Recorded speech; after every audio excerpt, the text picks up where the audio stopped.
अस्सलाम वालेकुम। आज का जो हमारा टॉपिक है वो क्या है, कॉन्ट्रासेप्शन या contraceptive, that is drug use for contraception. अच्छा, ऐसे नो कि ये टॉपिक हमारे पास फार्मा में भी है और उसमें भी है, गायनी में भी। तो we will try to cover it from both gynae and pharma. Pharma में देखा जाए तो हम कैल्शियम और लिपिन दोनों से कवर करेंगे, और गायनी की बात की जाए तो हम टेंटिज और इरफान बसूद दोनों से कवर करेंगे। फार्मा में जो हमारा मेन फोकस होगा वो किस पे होगा, ड्रग की फार्माकोकाइनेटिक्स, उसका मोड एक्शन या एडवर्स इफेक्ट। और यही अगर हम बात गायनी की करें तो इसमें हमारा मेन फोकस होगा इसकी गाइडलाइंस पे, क्राइटेरिया पे, सेफ्टी मेजर्स पे, इन सब पे। ठीक है। अच्छा, अब हम सबसे पहले देखते हैं कि हमारे पास कॉन्ट्रासेप्शन है क्या। ये हमारे पास क्या है, टू प्रिवेंट अनवांटेड प्रेगनेंसीज। अच्छा, क्या होगा अगर अनवांटेड प्रेगनेंसीज को प्रिवेंट ना किया गया? इससे क्या होगा, चाइल्ड केयर में डिले आएगा या फिर बिल्कुल ही केयर ना की जाएगी। साथ साथ इसकी जो मेन कॉन्सिक्वेंस आता है वो क्या है, एबॉर्शन। एबॉर्शन से ऊपर इसमें मेन चीज़ क्या है, अनसेफ एबॉर्शन। इस अनसेफ एबॉर्शन की वजह से फीमेल्स को बहुत ज़्यादा इंजरीज का सामना करना पड़ता है और इवन कि उनकी डेथ भी हो जाती है। अच्छा, कहते हैं कि ईच ईयर जो है हमारे पास 22 मिलियन जो है अनसेफ एबॉर्शन होते हैं। उसकी वजह से 47,000 जो है हमारे पास डेथ होती है अनसेफ एबॉर्शन की वजह से, और 5 मिलियन वुमेन्स को सफ़र करना पड़ता है इंजरीज या डिसेबिलिटी से। तो हमारा मेन फोकस क्या होगा कि हम कॉन्ट्रासेप्टिव्स का यूज़ करें इस केयर को ठीक करने के लिए, मतलब अच्छी केयर प्रोवाइड करने के लिए, एबॉर्शंस को प्रिवेंट करने के लिए, या फिर ये कह सकते हैं कि फैमिली प्लानिंग के लिए भी, कि हम टाइम या स्पेसिंग के जरिए जो है फैमिली प्लानिंग करते हैं। तो फैमिली प्लानिंग की अगर बात की जाए तो इसमें हमारे पास आते हैं 4 मेथड्स हैं। मेन पहला हमारे पास मेथड क्या है, नेचुरल। दूसरा है बैरियर। तीसरा है हार्मोनल, जो कि मॉडर्न मेथड है जिसमें हमारे पास ड्रग्स यूज़ होते हैं। और चौथा है परमानेंट मेथड। अच्छा, अभी मेथड्स क्या हैं और कैसे वर्क करते हैं ये हम देखते हैं।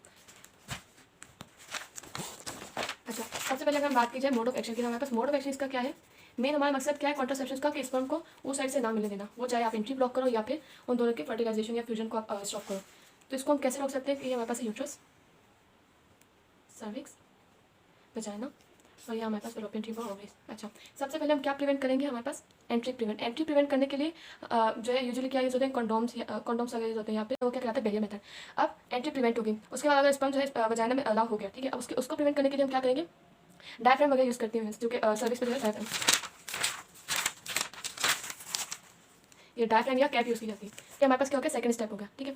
थर्ड स्टेप क्या है कि अब जो है स्पर्म अगर वजाइना से भी एंट्री ले ली और ना यहाँ से भी एंटर हो गया, तो अब हमारे पास क्या है कि या तो ना क्या हम स्पर्म साइड यूज़ कर ली जाए कि स्पर्म आया लेकिन उसको क्या कर दिया गया, किल कर दिया गया। तो ये क्या हो गया, थर्ड पार्ट हो गया, फर्स्ट सेकंड थर्ड। फोर्थ की बात की जाए तो हमारे पास क्या है कि अब अगर स्पर्म रीच कर गया है और उसमें ट्यूब्स तक पहुँच गया, तो अब क्या कर दें, स्टेरिलाइजेशन कर दी जाए।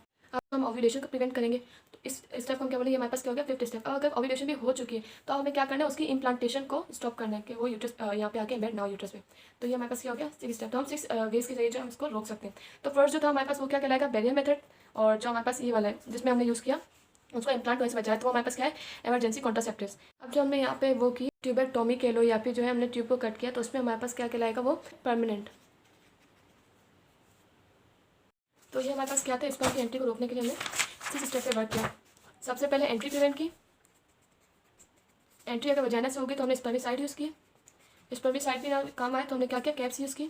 अच्छा, कैप्स में भी ना हुआ तो फिर हम क्या कर सकते हैं, अगर वो ट्यूब्स तक पहुँच गया तो हमने ट्यूबेक्टोमी कर दी, या फीमेल स्टेरिलाइजेशन कह सकते हैं। फिफ्थ में हम जो है ओव्यूलेशन को प्रिवेंट कर सकते हैं अगर वो ट्यूब्स तक पहुँच गया तो। ठीक है। अच्छा, और सिक्स में हमारे पास क्या आता है कि हम उसकी इम्प्लांटेशन को ही रोकते हैं कि अगर वो फर्टिलाइज हो चुके हैं तो। एंट्री प्रिवेंट करना इस बैरियर मेथड, और जो हमने यहाँ पे कॉपर आईटीज यूज़ की उसकी इम्प्लांटेशन को रोकने के लिए, तो ये हमारे पास क्या कहलाएगा, इमरजेंसी मेथड। और जो हमने उसको ट्यूबेक्टोमी की वो हमारे पास क्या है, परमानेंट मेथड। नेचुरल मेथड क्या है, नेचुरल मेथड कुछ भी नहीं, इसमें आप टाइम एंड स्पेसिंग के जरिए जो है अपनी प्लानिंग कर सकते हैं कि either you want to conceive or not, is up to you. ठीक है। अच्छा, अब हम देखते हैं इसकी एफिकेसी और इफेक्टिवनेस पे। एफिकेसी इफेक्टिवनेस का क्या है, स्पीड इसकी जो है हमारे पास कंप्लाइंस पर डिपेंड करती है ना, ये हमारे पास डिपेंड करती है इसी कंप्लाइंस पे। कोई भी ड्रग जो है हमारे पास 100% इफेक्टिव नहीं है, सही। लेकिन कहते हैं कि जो हमारे पास जो है lark that is long acting reversible method of contraception. ठीक है। लार्क का क्या है कि हमारे पास फिट एंड फॉरगेट, इसमें आप क्या यूज़ करते हैं, कॉपर आयोडीज यूज़ करते हैं और या फिर इम्प्लांट्स यूज़ करते हैं। फिट एंड फॉरगेट से क्या बनाते हैं कि आप अगर इसको एक बार लगाएं तो इसमें आपको डेली डोसेज की जरूरत नहीं होती, वंस इन अ मंथ और इस तरह से यूज़ कर सकते हैं आप इसको। अच्छा, अब अगर जो हम बात करें सेफ्टी की, तो इसमें हमारे पास क्या है, WHO ने क्राइटेरिया दिया है। इसके हमारे पास 4 क्राइटेरिया। वन क्या है, बिल्कुल सेफ। इसमें कोई भी ऐसा मेथड नहीं यूज़ करना जो कि बिल्कुल सेफ, इसमें कोई रिस्ट्रिक्शन नहीं है कि अगर आपको कोई ऐसी डिजीज़ वगैरह नहीं है, आपको कोई रिस्ट्रिक्टेड नहीं है, तो आप इसको इजीली यूज़ कर सकते हैं। 2 में क्या है कि अब आप जो है कॉन्ट्रासेप्शन यूज़ करें, लेकिन फिर भी जो है इसका जो बेनिफिट है वो ओवरवेट करता है किसको, रिस्क को। थर्ड में क्या है हमारे पास कि आप जो कॉन्ट्रासेप्शन यूज़ कर रहे हैं वो क्या है, अब इसमें रिस्क ज़्यादा है देन के बेनिफिट।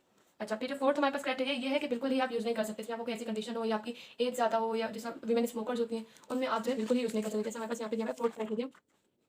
या इसमें हमारे पास क्या है, if your age is more than 35 और स्मोकिंग वुमेन हो, ठीक है। यहाँ पे बीपी हाई हो 160 अब 100 से अबव हो, हाइपरटेंशन हो, वेस्कुलर डिजीज या डीबीटीज हो वुमेन्स की, या करंट भी हो, या पे एक्टिव हिस्ट्री भी हो, या फिर आप कह सकते हैं पास्ट हो। इसी तरह मायोकार्डियल इन्फार्क्शन की भी एक्टिव या पास्ट हिस्ट्री हो सकती है। सेरेब्रोवास्कुलर एक्सीडेंट का भी यही है कि एक्टिव या पास्ट हिस्ट्री हो। अच्छा, मल्टीपल रिस्क फैक्टर्स हो सकते हैं, कार्डियोवास्कुलर डिजीजेस, ट्रोमोजेनिक म्यूटेशंस हो सकती हैं, या फिर अदर ब्रेस्ट कैंसर। अच्छा, अगर हम बात करें कि इंट्रैक्शन की, तो हमें जो है कॉन्ट्रासेप्टिव्स को प्रिस्क्राइब करने से पहले पूछना चाहिए कि अगर वुमेन जो है कोई anti fungal, anti conversion, anti retroviral या फिर एंटी बायोटिक्स वगैरह तो नहीं यूज़ करें, क्योंकि ये जो है हमारे पास क्या है, लिवर एंजाइम इंड्यूसर्स है और ये क्या कर सकते हैं, कॉन्ट्रासेप्टिव्स की एफिकेसी को क्या कर सकते हैं, ये लोग कम कर सकते हैं, ठीक है। अच्छा, अब लास्ट में ये कि हम कॉन्ट्रासेप्टिव यूज़ करें तो वो सिर्फ और सिर्फ कॉन्ट्रासेप्टिव पर्पस के लिए ही हो। ये हमारे पास नॉन कॉन्ट्रासेप्टिव पर्पस के लिए भी हो सकते हैं। जैसे हमारे पास LNG, that is liver non tested, ये हमारे पास heavy menstrual bleeding, endometriosis, adenomyosis, dysmenorrhea, इन सब के ट्रीटमेंट भी यूज़ हो सकते हैं। इसी तरह अगर हम कंबाइन हार्मोनल कंट्रासेप्शन की बात करें, कंबाइन का मतलब क्या है कि जिसमें एस्ट्रोजन और प्रोजेस्टेरोन दोनों हो, तो वो भी हमारे पास किस में यूज हो सकती है, हैवी मेंस्ट्रुअल ब्लीडिंग में ये भी यूज हो सकती है, ये भी हिर्सुटिज्म, एक्ने, इन सब में यूज हो सकती है, इरेगुलर मेंसेस हो या फिर प्री मेंस्ट्रुअल सिंड्रोम वगैरह, इन सब में यूज हो सकती है। ये अगर आप बात करते जाए प्रोजेस्टेरोन ओनली इंजेक्टेबल्स की, जिसमें से प्रोजेस्टेरोन और एस्ट्रोजन ना हो, तो वो क्या है, वो भी हैवी मेंस्ट्रुअल ब्लीडिंग, एंडोमेट्रियोसिस या डिस्मेनोरिया के लिए यूज हो सकती है। तो अगर कॉमन देखा जाए तो हैवी मेंस्ट्रुअल ब्लीडिंग के लिए तीनों यूज हो रही है, एंडोमेट्रियोसिस के लिए ये दोनों यूज हो रही है, और डिस्मेनोरिया की बात की जाए तो उसमें भी हमारे पास जो है एलएनजी और प्रोजेस्टेरोन ओनली पिल्स यूज हो रही है। अच्छा, अब हम बात करेंगे जो हमारे पास हार्मोनल मेथड है, इसमें आ रहा है हमारे पास कंबाइंड हार्मोनल कंट्रासेप्शन और प्रोजेस्टेरोन ओनली पिल्स में, तो हम नेक्स्ट वीडियो में यहाँ से स्टार्ट करेंगे।